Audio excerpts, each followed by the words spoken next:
You like coconut milk? I don't know. It has like a weird like taste. I feel like coconut milk is good with like other things. Yeah, but it's like almond milk. Like almond milk is great when it's like not by itself. Like if Yeah. you just drink almond milk, I'm just like. I drank soy milk for the first time the other day, and It's all so sweet. Like. soy milk is disgusting. Also, again, take two, one nice loud clap.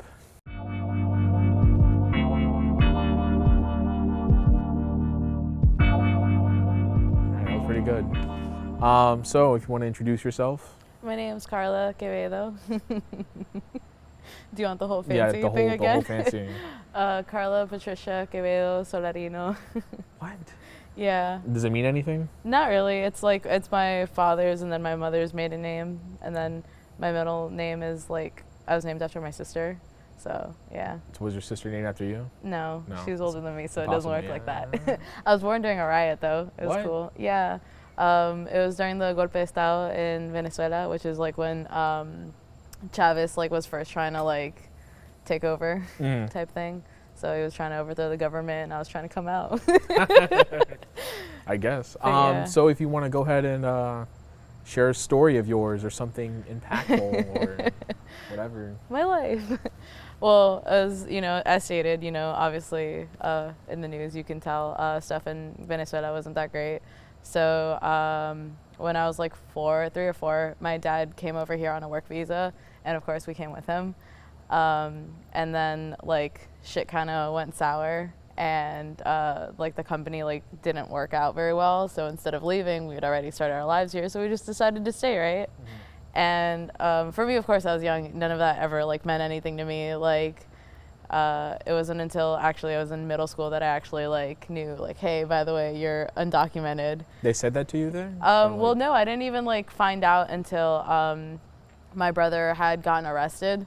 He went to the airport to pick up his dad, and we have different dads, and he got arrested, and like for me it was just like, I don't get it, like why is he arrested? Like he didn't do anything wrong. And they're just like, well, you know, they pulled him over and he doesn't have a license because we didn't have papers. And it just like, to me, it like never really made sense until then, like, oh, this is what it means. Like, Yeah. and then after that, it happened again in like high school with my brother. And then it was in high school where you actually like start to realize like, oh, you don't mean anything. You're not technically in this country. Like you aren't like identified as anything. Like you're just like under the radar type shit. Now, did people like call you names and stuff like that, or did they know like your immigration status at all? No, it was scarier, like when, of course, like watching both of my brothers almost get deported. To me, it was like, I took it like really serious, and like I wouldn't tell anybody about it because it was just like one of those, like it's always like in the back of your mind, like somebody can just like say something and you like, that's it, like you're out of this country. Yeah. So for like me growing up, my parents were like, you know, that's something you don't tell anybody like at all. And it's like, even with like the few people that you would trust, it was like really hard to explain to somebody like everything that you have, that you like pretty much like the privileges you grew into. I don't have any of that, and I don't have the like, I'll never have the opportunity to get that. And it's like, it's such a hard concept for you to grasp, like not having something that you've always had. So it's like, it's weird explaining that to people. So with like the recent Trump thing, I'm pretty sure you heard of like him. Yeah. Like, how do you feel about that? It fucking sucks because DACA is the only way that I was able to like gain any form of normalcy, I guess you can say, because it's like before, it's like you had to work like jobs under the table, and it's like you can't really like complain about like that you're working hard and getting paid shit, because it's like, okay, you can not have a job then. Yeah. And it's like like most people going through school, you're like, okay, you're trying to go, like you're doing good, you want to get good grades to go to like a cool college, and it's like the biggest like letdown was finding out that you can't apply for colleges because you have to pay out-of-state tuition, which is double what you would pay. And it's like you don't qualify for financial aid, you don't qualify for like a lot of shit. Most people don't have bank accounts and stuff like that, so you can't get loans or anything from the government. So that was literally like one of the most like, not even like, I don't want to say like midlife crisis, but it's like, you're like, what the fuck am I doing? So when they did DACA, that was like the only thing that like gave you security. Yeah, I mean, it's not it was again scary because it's like you're literally giving all your information to the government. You're literally going, hey, BTW, I'm here illegally, but and you like file for it, and it's a temporary residency. You have to renew it every 2 years, and the paperwork is like $600. Yeah. Wow. Every 2 years. And but you get a license, you get a work permit. I already had a social security number. It just said that I couldn't work. So I was now able to work, and I was able to get a car, license, drive. It was like, I think it was like the most cool thing ever for me. Most people are like, yeah, I turned 16, I got a car, and it's like Yeah, I just got my paper.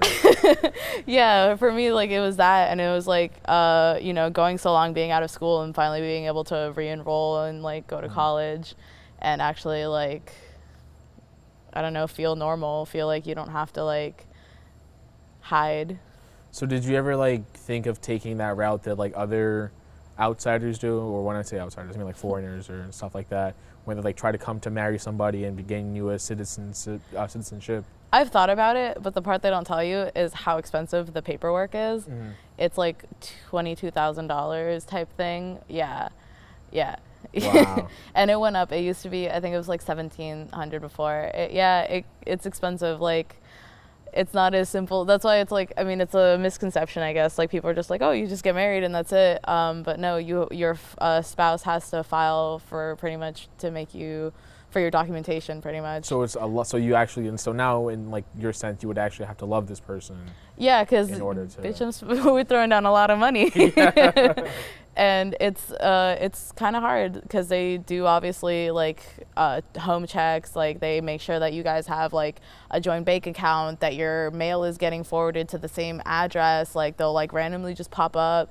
They like interview separately and ask you a whole bunch of questions and stuff. And like, you have to like bring like pictures, and like friends have to also like, you know, like as witnesses type thing, like write essays and stuff. So it's not as simple as, you know, okay, we're just gonna get married and it's gonna be great. But yeah, it's a lot. And a lot of people sometimes also require you to like, on top of that, pay them, because they're putting like themselves on the line, because if they find out that it's because you're getting papers, they can go to jail and then you get deported.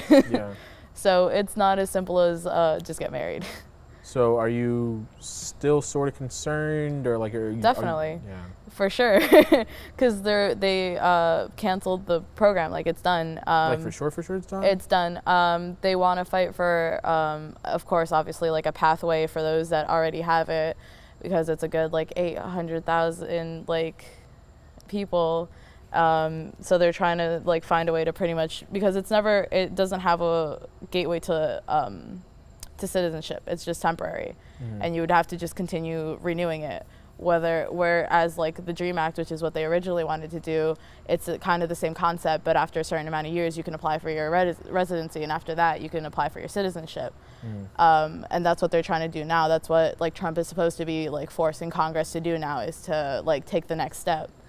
But it's like in Congress's hands, and it's scary, because again, it's like from the beginning, it's like people were scared to apply for it, because you're literally handing over, you're like dropping a pin for the government to know like where you are and that you're illegal. And now they have all this information, and I mean, they technically can't go and like, you know, on a deporting rampage, but the way our government is set up, it's still scary. So have you been back to, no. I can't leave the U.S.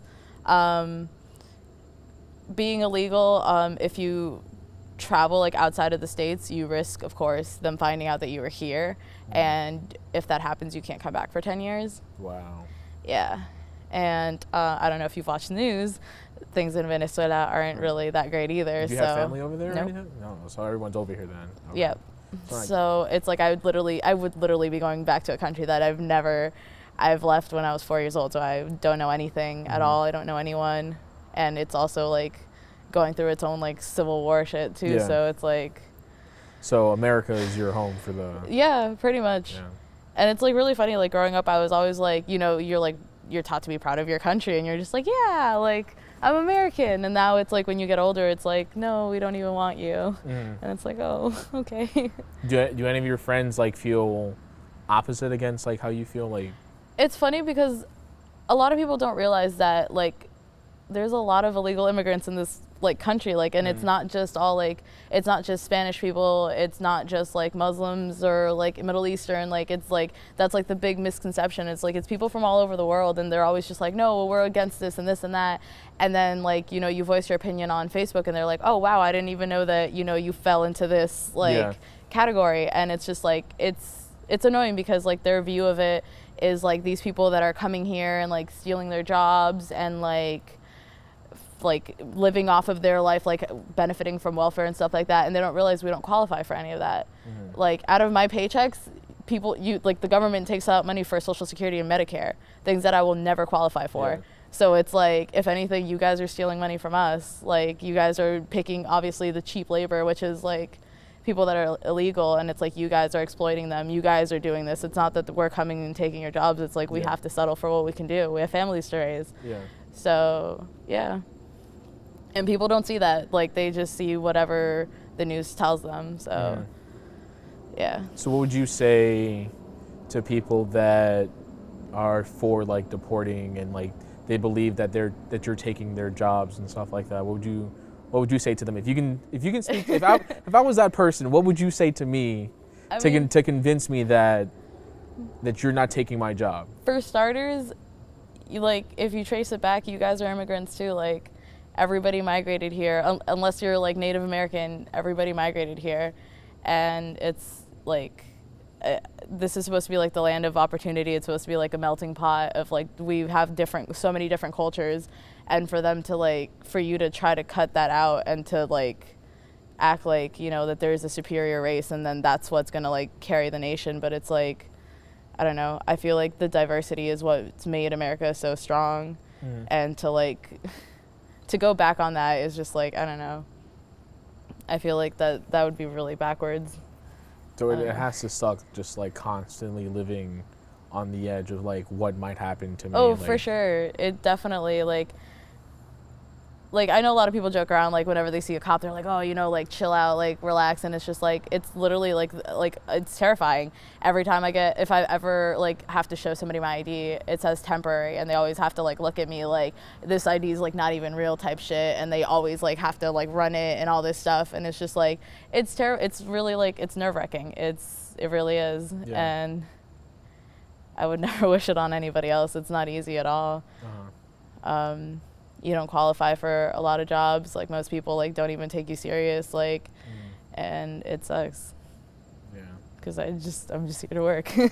Yeah, man, it does fucking suck. I wish things weren't as complicated as they are for you. Yeah. I hope that things work out for you in the best. I mean, because you are a great friend. I try.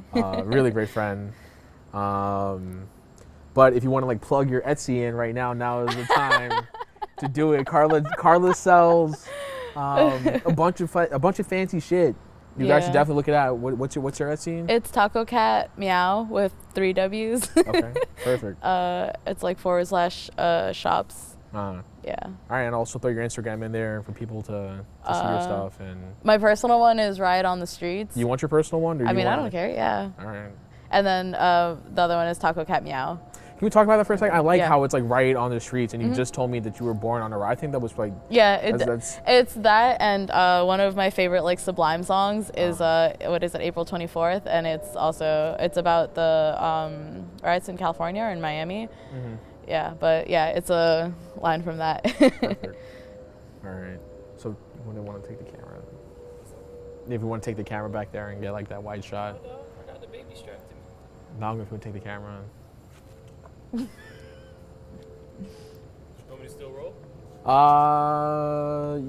Yeah, still roll. So you can take that camera, and like you're gonna bring it far back enough to like where you can see the entire thing. That way? Yeah. Yeah.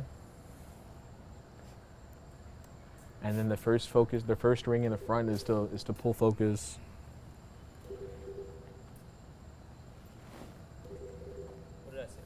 Yo, it's on fucking silent. He definitely said that it was supposed to be on silent. It is on silent. I didn't know it was still connected to the fucking... That was the first thing he said, was put it on silent. Yo. And he's talking on his own. Yo, dog, you're ruining a fucking interview, dog. Disrespect. Yeah, I'll call you right back, bro. You'll be disconnected from the beats bill. Okay. So this is just like we can like pretend talking, or we can have like another conversation if you I want. might be in the shot. Am I in the shot? Yeah, but that's fine. You can stand there. I think she needs to figure out how to focus. All right. You have anything else you want to say or Meow. talk about? Meow Meow. meow. Meow. I don't know. It's just like it's such a like huge topic. It's not like so simple as I don't know. And even like for me sometimes it's just like there's stuff that like I don't understand. Is all your family still here? Yeah, most of my family's here. Part of my brother's family went to Argentina, and like my sister lives in Paris, but I don't really have that much family down there anymore. I'm not really connected to my family like that either because we're all the way in Florida. Yeah. So Where are they now? I think like my aunt is still in Venezuela, but everybody else is like in Argentina. My sister's in Paris. Everybody else is like Florida or expired. I didn't ask for all that, but all right. I'll take that. Well, Carla, it was nice having you talk to us today and telling me a story. It was nice being here. Oh, we're hugging. We're hugging. Thank you. Of course. That probably sounded horrible. You'll be fine. All right, you can stop recording.